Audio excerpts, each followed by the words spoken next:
গাইবান্ধার সুন্দরগঞ্জে দ্রুতগতিতে ওভারটেক করতে গিয়ে নিয়ন্ত্রণ হারিয়ে দুটি ইট ভর্তি টলি রাস্তার পাশের জমিতে উল্টে পড়েছে। এই দুর্ঘটনায় এক শিশুসহ ৪ জন পথচারী ও টলি সংশ্লিষ্ট ব্যক্তি গুরুতর আহত হয়েছেন। সোমবার সকাল ১১টার দিকে রংপুর সুন্দরগঞ্জ মিনি সড়কের দোলাপাড়া নামক স্থানে এই দুর্ঘটনা ঘটে। স্থানীয় সূত্রে জানা গেছে, সোমবার সকালে রংপুর থেকে সুন্দরগঞ্জমুখী দুটি ইট ভর্তি টলি মিরগঞ্জ আসার পথে একে অপরকে ওভারটেক করার প্রতিযোগিতায় মেতে ওঠে। দোলাপাড়া এলাকায় পৌঁছালে বেপরোয়া গতির কারণে চালক নিয়ন্ত্রণ হারান এবং টলি দুটি ছিটকে রাস্তার পাশের জমিতে পড়ে যায়। দুর্ঘটনায় আহত ৪ জনকে তাৎক্ষণিকভাবে উদ্ধার করে সুন্দরগঞ্জ উপজেলা স্বাস্থ্য কমপ্লেক্সে ভর্তি করা হয়েছে। আহতরা হলেন ছাইতানতলা গ্রামের আতিকুল ইসলামের পুত্র রেজাউল ইসলাম, পূর্ব বৈদ্যনাথ শেখপাড়া গ্রামের আতোয়ার রহমান পুত্র শহীদুল ইসলামের পুত্র আবদুল্লাহ, নাচনি ঘগোয়া সৈয়দ আলীর পুত্র সাইফুল ইসলাম।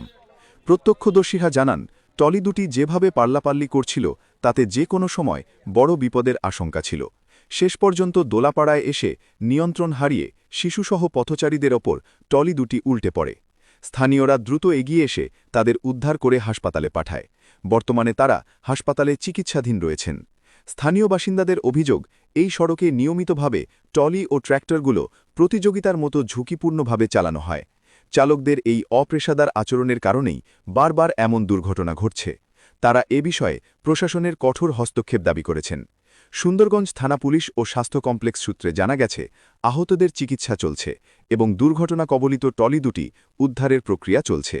এ ঘটনায় এলাকায় চাপা উত্তেজনা ও ক্ষোভ বিরাজ করছে।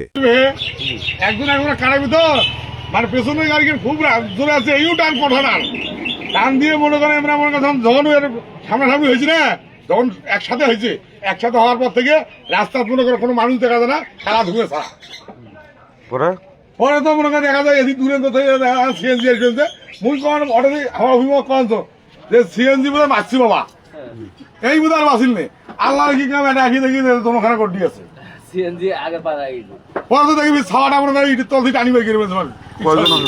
এই যে আজকে আমি টলি অ্যাক্সিডেন্ট, আমার একটা হাত নাই আজকে ওই টলিতে এই জায়গাতে ব্রিজের ওটাই 10-15 হাত ফাঁকে আমি আমার এই টলি অ্যাক্সিডেন্ট করতে আমার সরাসরি ভাবে নাকে দিয়েছি, আমি এক সাইড দিয়ে যাইতেছি।